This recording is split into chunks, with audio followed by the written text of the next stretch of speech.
Friends, अभी तक आप सबने देखा कि जाने न जाने मेले में चल रहा है एक जोरदार ट्विस्ट, जहाँ पे ध्रुव कर रहा है राघव और रीत को मिलाने की फिर से एक बार कोशिश।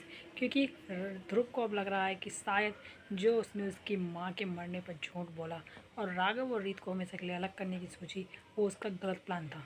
वहीं पर अब उसे लग रहा है कि ये जो मेरी वजह से इन दोनों के बीच में गलतफहमी हुई है, इस दोनों को मैं फिर से मिला कर रहूँगा और ये गलतफहमी भी दूर करके रहूँगा। इसलिए अब वो चाहता है कि कैसे भी करके वो उन दोनों को आपस में ज़रूर मिला दे। इसलिए उसने उन दोनों को झूठा सॉरी का कार्ड भेजा, ताकि उन दोनों को लगे कि वो एक दूसरे को भेजा है।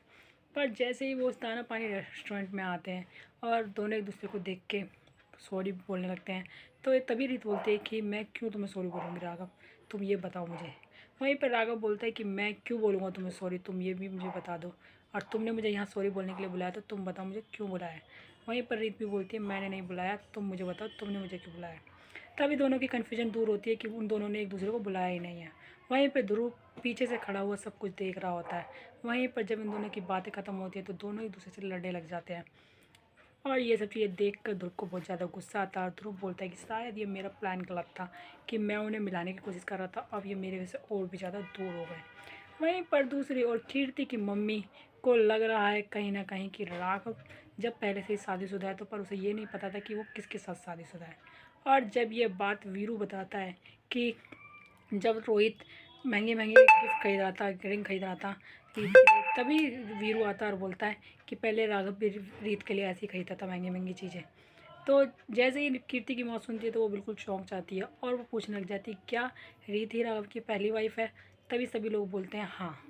वहीं पर एकदम से राघव आ जाता है और फिर कीर्ति की मम्मी बोलती है कि मुझे लगता है कि वो दोनों ही इस घर में नहीं है, तो शायद वो दोनों ही एक दूसरे से मिलने गए।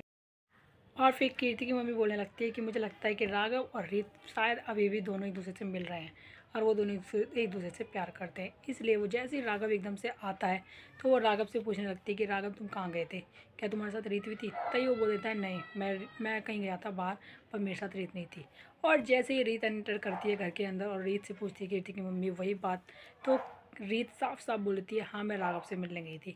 और जैसे ही ये बात रीत बोलती है तो सबके पैरों तले ज़मीन खिसक जाती है, क्योंकि सबको लग रहा था कि राघव और रीत अलग अलग थे। पर जैसे ही रीत ने ये बात बोली तो सब चौंक जाते हैं और बोलते हैं, और कीर्ति का फिर दिल थोड़ा उदास हो जाता है, क्योंकि वो राघव से कहीं ना कहीं बहुत ज़्यादा प्यार करने लगी है और उसे अपने पति के रूप में देखने लगी है।